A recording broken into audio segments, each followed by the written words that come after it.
La lutte pour la qualification directe en Ligue des Champions s'annonce exceptionnelle jusqu'à la fin de la saison en Ligue 1. Mais quelle équipe va réussir à se qualifier pour cette fameuse compétition? On va tenter d'y répondre dans cette vidéo. Salut tout le monde, c'est Mathieu, très heureux de vous retrouver aujourd'hui pour une nouvelle vidéo. On va donc s'intéresser à cette fameuse lutte du haut de tableau pour la Ligue des Champions. Pour se qualifier en Ligue des Champions, 6 équipes pour 2 places directes et une place de barrage. Donc autant vous dire qu'il n'y a pas de place pour tout le monde pour se qualifier pour la Ligue des Champions 2025-2026. Mais quelle équipe va réussir à se hisser dans cette compétition? On a bien évidemment le Paris Saint-Germain, ça y est, ils sont champions, ils sont leaders. Bien évidemment, ils seront en Ligue des Champions l'année prochaine. Mais derrière, qui pour les accompagner? Je vous rappelle que la deuxième et la troisième place, c'est qualificatif direct pour la LDC. Et quatrième place, c'est les barrages. Et on le sait, les barrages c'est compliqué, tu joues un mois avant le début de saison, donc ta saison commence très tôt, donc physiquement déjà tu es bien entamé avant de commencer la saison de Ligue 1. Et puis c'est des déplacements extrêmement compliqués face à des équipes que tu n'as pas l'habitude de jouer. Donc les barrages c'est dur, très dur pour pouvoir se qualifier. Lille a réussi à le faire et derrière a fait une campagne incroyable. Mais c'est pas toujours le cas, donc c'est vrai que la quatrième place c'est pas la meilleure des positions bien évidemment en fin de saison. Donc ces équipes là veulent le top 3 et les deux premières places qualificatives pour cette Ligue des Champions direct. Donc on a l'Olympique de Marseille bien évidemment qui est en lice, en concurrence pour aller chercher cette compétition. Monaco, le Racing Club de Strasbourg, l'équipe surprise de cette année, et c'est vraiment mérité de voir à cette quatrième place au vu de ce qu'ils proposent dans le jeu, dans les résultats, c'est assez impressionnant. L'Olympique Lyonnais qui est toujours présent, qui a battu le LOSC à domicile ce week-end et donc qui remonte à la 5ème place.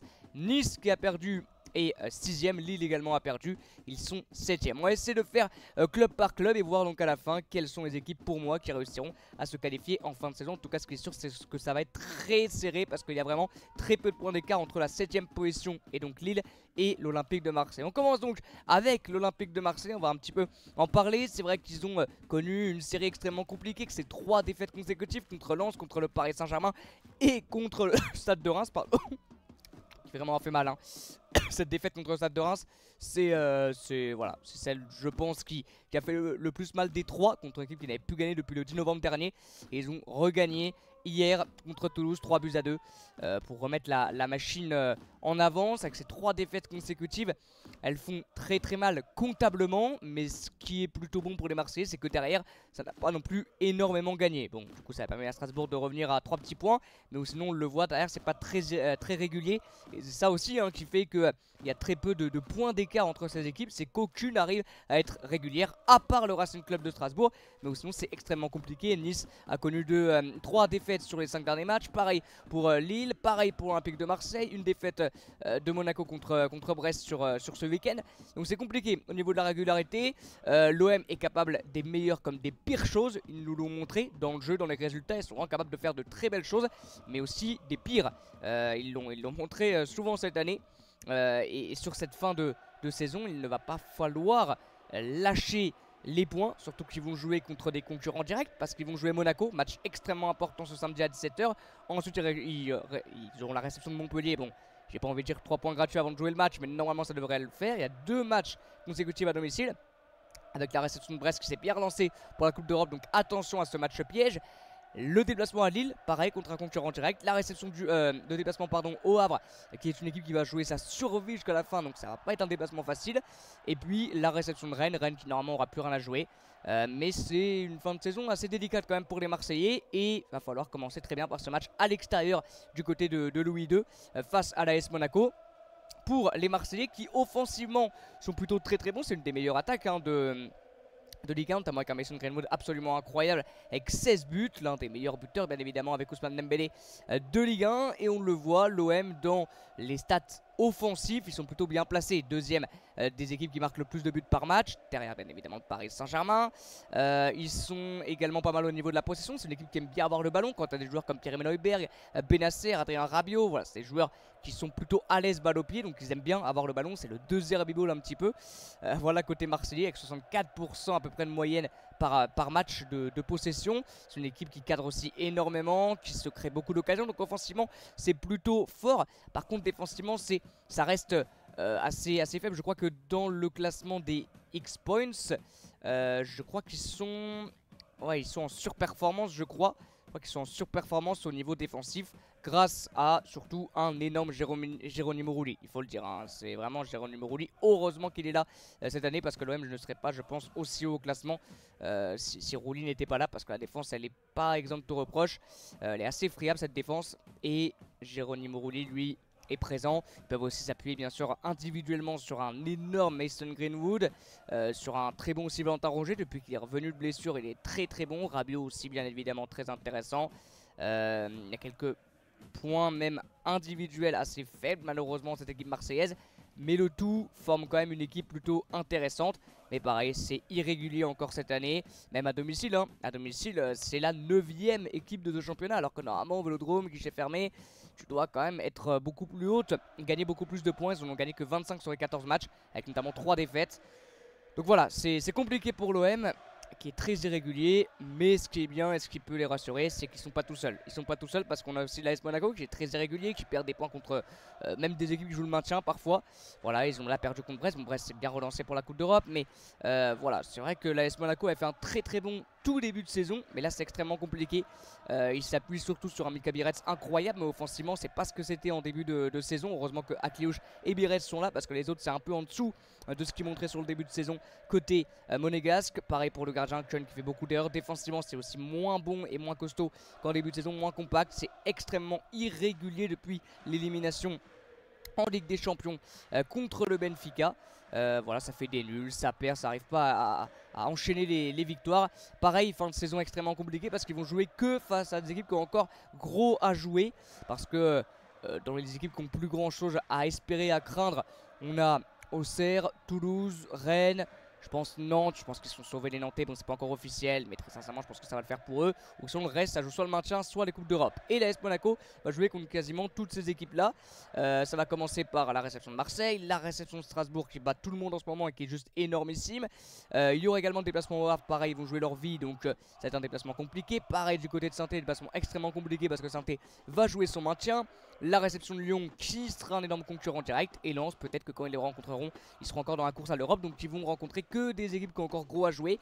Et ça va être délicat. C'est vraiment un calendrier extrêmement compliqué pour l'AS Monaco. Extrêmement dur parce que là c'est deux déplacements même au Havre et à Saint-Étienne. Sur le papier semble plutôt facile pour eux, mais on le sait qu'ils sont capables vraiment de perdre des points face à ce genre d'équipe, surtout en déplacement. Mais normalement ils sont au-dessus bien sûr, mais ouais, c'est assez friable et très très irrégulier côté monégasque. Une équipe qui ne l'est absolument pas irrégulière, c'est le Racing Club de Strasbourg. On va pas trop en parler parce que bon, on a déjà parlé, on a fait déjà une vidéo sur eux, mais quelle équipe incroyable. Ils ont encore gagné 1-0 contre Stade de Reims avec un Valentine Barco qui a été énormissime au four et au moulin. Valentine Barco, quel joueur exceptionnel. Il a seulement une note de 7,4 mais il méritait au moins 8, 8,5. Enfin, c'est énorme encore le match de Valentine Barco, il était partout. De toute façon, toute cette équipe-là, on en a déjà parlé, mais est juste énorme. Gros match encore de Petrovic. Enfin, vraiment très très grosse formation. Liam Roseneur a mis en place un jeu et une équipe, j'ai pas envie de dire imbattable, mais très très très très compétitive et très forte. Vraiment très très forte. On a déjà parlé donc on va pas trop en remettre sur Strasbourg. Juste peut-être regarder leur fin de saison. On a déjà parlé. Voilà, ça va recevoir Nice. Match extrêmement important, mais c'est bien parce qu'ils reçoivent à la Méno. Ils vont à Monaco.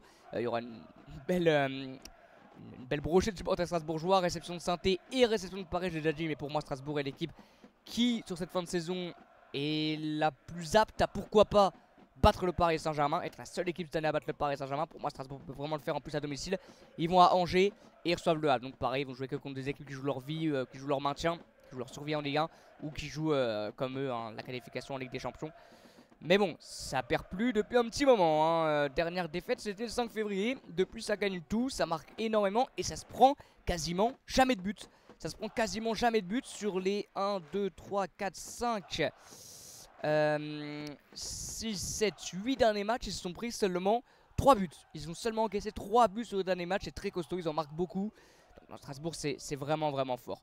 L'Olympique Lyonnais, qui s'est aussi remis la tête à l'endroit, c'est assez régulier, on va dire, vous le voyez au niveau des résultats. Il y a aussi cette qualification en Ligue Europa. Ils avaient perdu contre Strasbourg, match face à un concurrent direct, mais ils sont rattrapés avec cette victoire contre Lille. Un autre concurrent direct côté Olympique Lyonnais. Dans le jeu, c'est pas la plus belle équipe de ce top 6, très sincèrement l'OL, mais voilà, c'est efficace défensivement, offensivement, c'est efficace côté OL. Bien sûr, physiquement, ils vont avoir Un peu plus de mal peut-être de finir que les autres équipes parce qu'ils vont jouer un quart de finale de Ligue Europa, peut-être une demi, peut-être une finale, on l'espère. On va déjà penser à ce quart contre Manchester United parce que c'est pas fait la qualif. Après ils vont jouer au Serbe, donc il n'y a plus rien à jouer, mais se déplacer là-bas on sait que c'est extrêmement compliqué. Le derby du côté de Saint-Etienne, la réception de Rennes, pareil je pense qu'ils n'auront plus rien à jouer. Et ils vont recevoir le Racing Club de Lens. Est-ce que Lens va réussir à se relancer pour l'Europe, je sais pas. Et dernier match, ça peut être incroyable si la Ligue des Champions se joue sur ce match-là contre Monaco. Ça va être fou, mais voilà. Ils ont un calendrier pour moi plus apte que les autres équipes que je vous ai présentées, hein, l'Olympique Lyonnais. Et la dernière, c'est le LOSC. Alors le LOSC, depuis leur élimination en Ligue des Champions contre Dortmund, c'est cata, hein, avec 3 matchs, une seule victoire. Et puis ce match contre Lens, on en a déjà parlé, mais c'était vraiment pas le plus beau match de cette année pour un derby. C'est un peu honteux, hein, ce match-là. Ils ont perdu contre Lyon, ils ont perdu contre Nantes. La Lille, c'est extrêmement compliqué, même offensivement, hein, c'est assez dur. On ne retrouve pas ce Lille agréable à avoir joué, et puis très efficace offensivement, percutant. Voilà, on ne retrouve pas, peut-être que l'absence de Zegrova bien sûr se fait de plus en plus ressentir. Mais c'est vrai que là, côté lillois, on ne retrouve pas cette équipe quasiment imbattable, hein, où ils étaient sur une vingtaine de matchs en défaite. Là, ils sont quand même à la 7ème place. 7ème place, ils sont pas complètement morts, mais là, avec cette série de défaites, de 3 défaites, sur 5 derniers matchs, c'est compliqué pour les Lillois. Extrêmement compliqué. Et eux, leur calendrier est également assez relevé avec, en termes de concurrence, seulement Marseille. Mais il y a Reims qui va jouer sa survie. Angers aussi. Tu joues Auxerre et Toulouse qui n'ont plus grand chose à craindre et à espérer. Angers, donc je l'ai dit, sa survie. Et Brest qui va jouer, je pense, tout pour l'Europe. Donc voilà, fin de saison aussi extrêmement compliqué que ce match-là qui va valoir très cher contre l'Olympique de Marseille. Alors, on va donc tenter d'y répondre maintenant. Qui va réussir à se qualifier pour la Ligue des Champions? Ça va être extrêmement serré jusqu'à la fin de la saison. Bien évidemment, pour moi, il n'y a pas une équipe qui est mieux partie que les autres parce que toutes les équipes sont capables de perdre quasiment contre n'importe qui. On l'a vu vraiment, toutes les équipes sont capables de perdre des points contre n'importe qui. On l'a vu aussi, ils ont tous des calendriers assez compliqués où ils vont jouer soit face à des concurrents directs, soit face à des équipes qui jouent le bas de tableau mais qui jouent vraiment leur vie. Et c'est pas plus facile hein, de jouer les bas de tableau. Bon, c'est quasiment presque plus dur parce que c'est des blocs bas, c'est extrêmement compliqué. On peut demander à Marseille contre Reims notamment. Il n'y a pas de favori, même si j'ai envie de dire, alors c'est assez fou de dire ça parce que sur le papier c'est l'équipe peut-être juste sur le papier, tu te dis c'est peut-être la moins favorite, mais Strasbourg, quand tu regardes leur match, leur jeu, leur efficacité offensive, leur individualité aussi, tu te dis avec leur régularité, alors ils ont fin de saison quand même extrêmement compliqué au niveau du calendrier, notamment le match contre le PSG, mais ils sont capables de le faire. Strasbourg, je me dis pourquoi pas faire partie du top 4, un barrage, ils sont à leur place là pour le moment, ils sont méritants, ils méritent largement cette place. Donc moi je mettrais Strasbourg à la 4ème place. Voilà, je pense que Strasbourg va réussir à rester à cette 4ème place là, ils sont très forts. Lameno va les soutenir jusqu'à la fin, on espère de la première à la dernière minute sur les derniers matchs. Calendrier délicat, mais ils ont vraiment ce qu'il faut pour pouvoir être à la hauteur. Liam Rosenior fait le taf et va le faire jusqu'à la fin de la saison. Un collectif et des individualités qui vont permettre pour moi à Strasbourg d'aller chercher les barrages. Ensuite, qui pour le top 2? Très sincèrement, l'Olympique de Marseille, pour moi, a l'un des meilleurs effectifs en tout cas l'un des meilleurs 11 de ce top 7. Pareil, fin de saison aussi compliquée, il y aura ce match extrêmement important samedi contre Monaco qui peut être vraiment la finale. Hein. Je pense que s'ils gagnent, ils ont un pied en Ligue des Champions.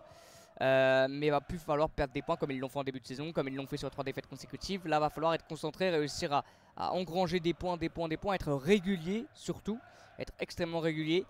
Mais ils ont plutôt une bonne profondeur de banc, je trouve en tout cas. Le public va, je pense, être derrière eux, même là, ils vont se déplacer à Monaco, mais on va pas se mentir que ça va être un mini vélodrome.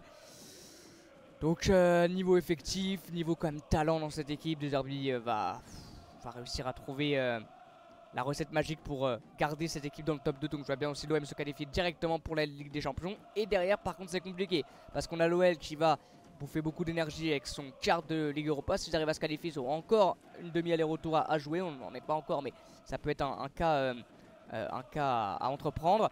Mais puis le reste en fait c'est que les équipes irrégulières. Même Monaco, alors ils ont toute la défaite sur 5 derniers matchs, mais ils sont capables vraiment de perdre des points face à n'importe qui, les Monégasques.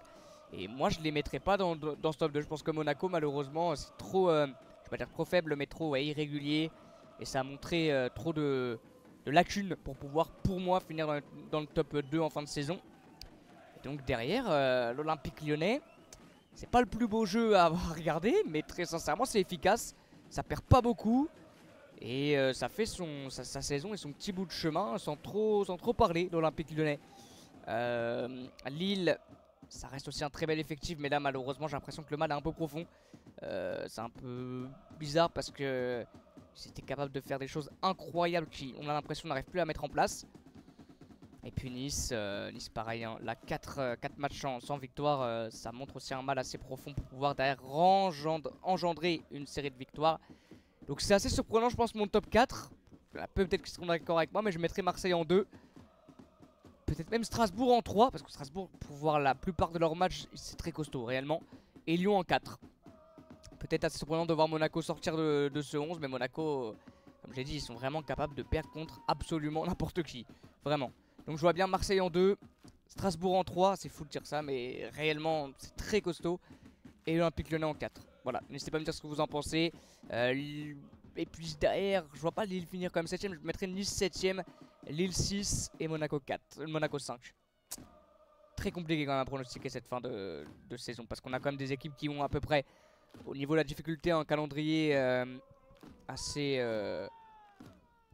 similaire. Même si tu as des équipes qui jouent un peu plus contre des équipes qui n'ont plus rien à jouer. Très compliqué à pronostiquer, mais voilà, je prends des risques en mettant ce top 4 avec donc Paris, Marseille, Strasbourg et Lyon. Merci beaucoup d'avoir suivi cette vidéo. Comme d'habitude, n'hésitez pas à commenter, partager, vous abonner, à me donner votre avis, bien sûr, dans l'espace commentaire qui finira dans le top 4 en fin de saison. Merci beaucoup d'avoir suivi cette vidéo. Moi, je vous dis à bientôt et comme d'habitude, ciao.